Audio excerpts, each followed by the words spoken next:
And we're in a time of extraordinary crisis right now. And the world needs us to be strong. They need us to remember our creed and our admonition.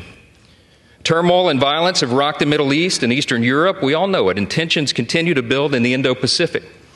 The country demands strong leadership of this body, and we must not waver. Our nation's greatest ally in the Middle East is under attack. The first bill that I'm going to bring to this floor in just a little while will be in support of our dear friend Israel, and we're overdue in getting that done.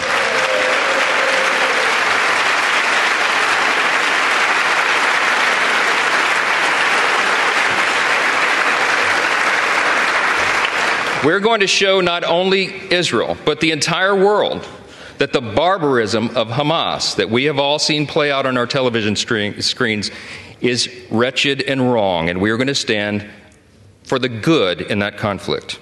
We have a catastrophe at our southern border. The Senate and the White House can no longer ignore the problem. From Texas to New York, wave after wave of illegal migrants are stressing our communities to their breaking points.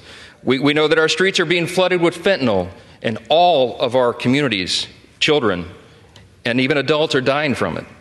The status quo is unacceptable. Inaction is unacceptable, and we must come together and address the broken border. We have to do it.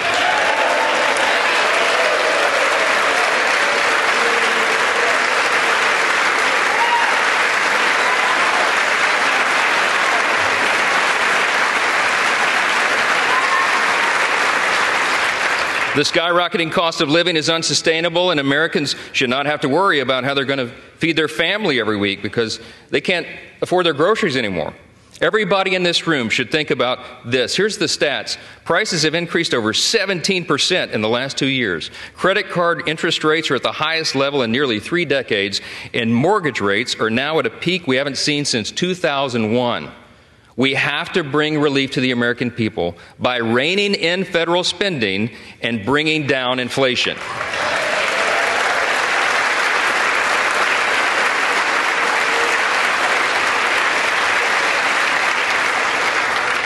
The greatest threat to our national security is our nation's debt.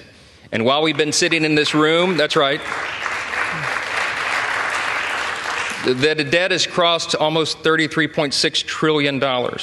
In the time that it's going to take me to deliver this speech, we'll go up another $20 million in debt. It's unsustainable. We have to get the country back on track. Now, we know this is not going to be an easy task, and tough decisions will have to be made. But the consequences, if we don't act now, are unbearable. We have a duty to the American people to explain this to them so they understand it well. And we are going to establish a bipartisan debt commission to begin working on this crisis immediately.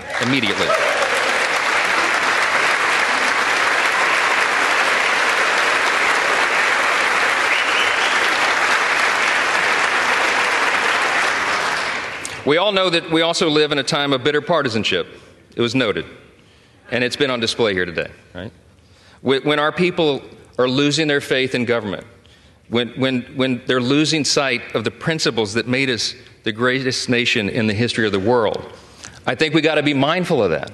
We're going to fight. We're going to fight vigorously over our core principles because they're at odds a lot of times now in this modern era. We have to sacrifice sometimes our preferences because that's what's necessary in a legislative body. But we will defend our core principles to the end.